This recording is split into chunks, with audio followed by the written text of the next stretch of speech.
dress, but this is insane. I have a sweater and a jacket. It's 75 degrees out.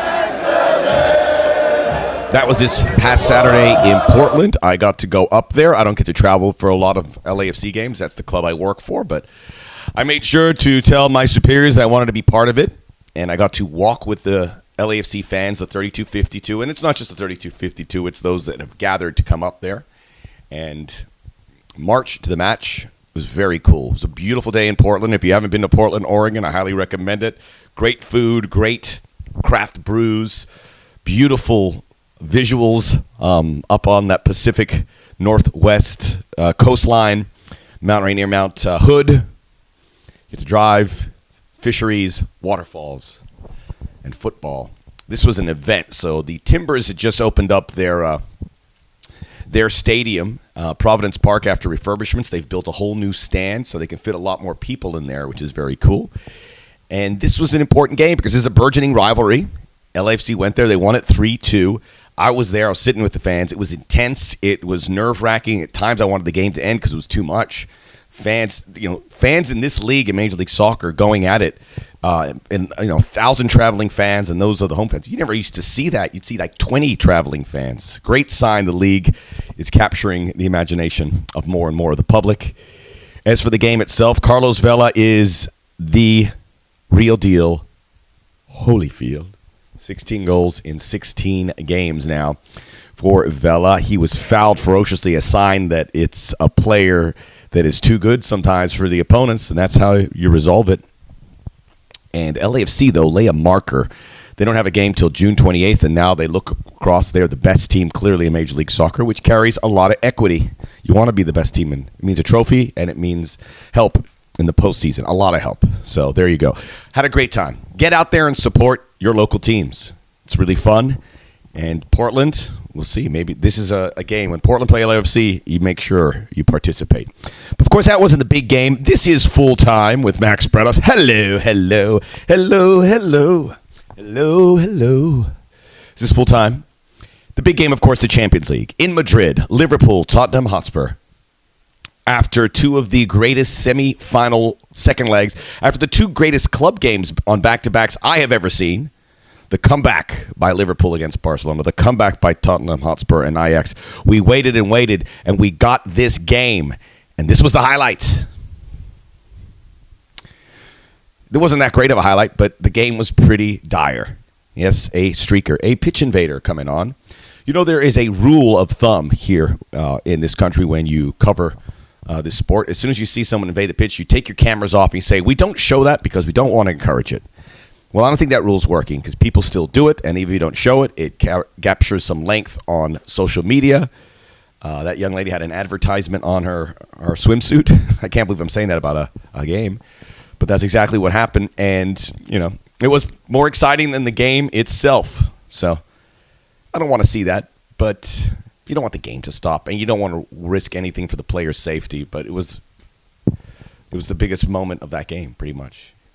And I want to talk about that. The fact that 3 weeks had passed since we had those great semifinals. That's how you fix this. You don't have the final so much further down. You lose all momentum and stuff. It's disappointing, and you have to kind of look at that and say, all right. First of all, it's not the club's responsibility to entertain us. They're looking to win a trophy. This is really serious business for these two clubs. Tottenham Hotspur maybe think, when do we get back here again? Liverpool, and I would have said this, if they had lost, they would be the best club in the history of the sport to not win a trophy. And I think that is a fact because this is the era, after all, of the super teams. And Liverpool lost the Champions League final a year ago. They finished with the third best season in the Premier League and finished second, so they're empty-handed here. They needed to win this. And if they don't win it, maybe they break things up. There's a lot of pressure. Now you figure maybe they can win more trophies next year. So there's a lot of pressure on this game. So they're not worried about entertaining. My point, though, for Liverpool, they play an entertaining brand. And I was worried for them. If you get away from your style, maybe you'll pay for it. And there's a thought that maybe Spurs get the equalizer. They didn't. And in the end, Liverpool, really gutted it out to get that important trophy in Madrid. So Congratulations to Jurgen Klopp, and what a cathartic moment for the Liverpool fans who would have just been devastated if they had not won. Tottenham Hotspur, I was excited about this final because it marked a change. A lot of people forget this. Tottenham Hotspur have no real Champions League pedigree. This is their third year in the Champions League. Prior to that, they were here once in a blue moon. Liverpool, a little bit more, but not a lot. I think people think that Liverpool are a regular in the Champions League. They were not coming into it. Maybe the last 4 years. Historically, they would look up to Manchester, the last 2 decades, look up to Manchester United and Arsenal and Chelsea, and would really battle to make this competition. But they have become a force in it in a short time. And I was excited about the fact that we could get these two teams. It was, the next era. We're not going to just lock in Real Madrid there. The superstar players aren't necessarily going to make there to the final and win it. It could be anywhere. But it was a rather dull affair, other than the pitch invader. So now you have a situation where you can fix it a bit. I think the fact that you have two teams from the same country is an issue. That was something people brought up. Atletico Madrid, Real Madrid, when they played, it was like, I would claim this was not the worst Champions League final from entertainment purposes. The worst was Juventus was at Milan a few years ago, where I remember I watched this game and I fell asleep in it. I was like, all right, scoreless. And then you say there's so much familiarity between these teams. This is the Champions League final. You want to see the contrast in styles and approaches. If you could have, say, Barcelona and Manchester City, how cool that would be. But this is the reality. And the Premier League was a beast, and I think is going to be in years to come. So we can't really pick our finals, but I think that all played in the part of the quality of the game we had. Familiarity and the layoff. So 2 things. But again, Liverpool, well done to them. An amazing season, and they're able to get that trophy. So that's important from their perspective. All right.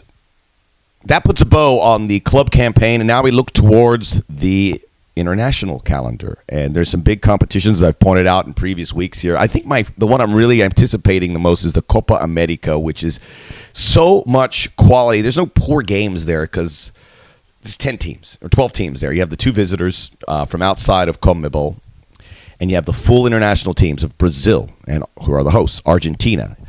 You have Colombia, which is now a powerhouse year in, year out, international football. You have Chile, who are the 2-time defending champs in the Copa America. You have Uruguay, who is a superb team. I think they've won 15 Copa Americas. So this is a very entertaining tournament. I think in Brazil makes it big. But that starts June the 14th. Brazil will take on Bolivia. And I mean, Lionel Messi's a story. We touched on him last week. Neymar's another one. And Neymar's in the news constantly, and it's always for the wrong reason.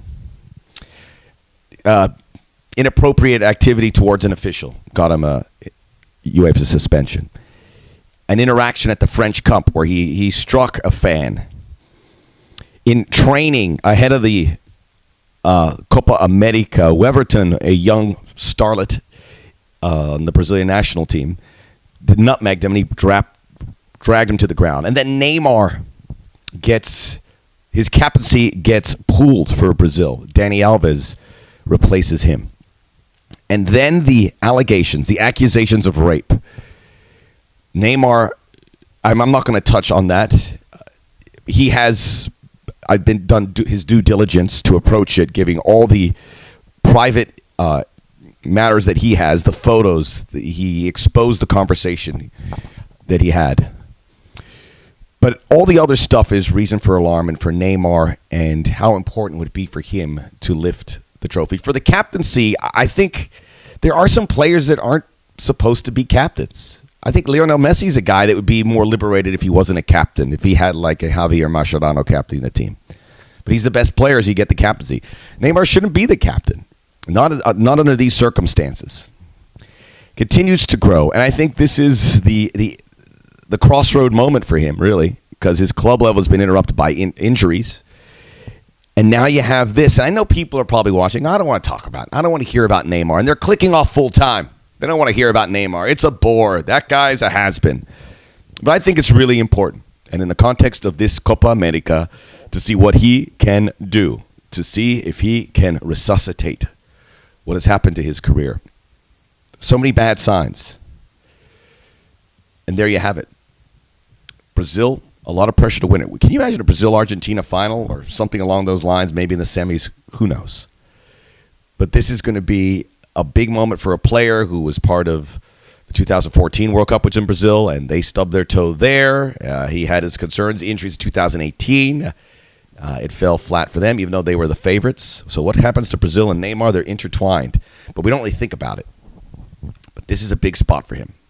So I'll be watching. The Copa America is going to be huge, and we'll see if we're talking differently about Neymar by the end of the summer. Make sure you subscribe to Full Time and to my YouTube channel. It's Max Bretos. We're here. We're talking everything, and the summer is coming, and I have a lot to say. Party.